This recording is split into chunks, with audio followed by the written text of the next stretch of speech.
तो हेलो दोस्तों, अभी टाइम हो रहा है 10:50। अभी हम लोग आए थे मछली मारने के लिए। मछली हुआ नहीं, ठीक है, बारिश बहुत हो रही थी, मछली हुआ नहीं। तो अभी हम लोग घर जा रहे हैं खाली हाथ। देखिए इधर गाड़ी आ रहा है, 4 व्हीलर पूरा चमका के आ रहा है। एक बाइक आ रहा है उधर से। कैमरा इसीलिए चालू किए हैं कि कहीं हम लोग पर कोई पानी ना छिटका दे,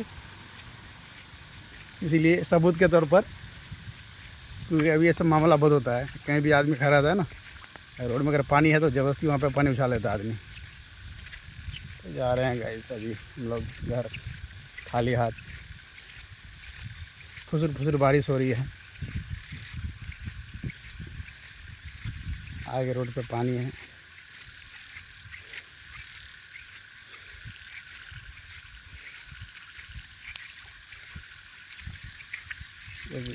एक गाड़ी और आ रही है अभी।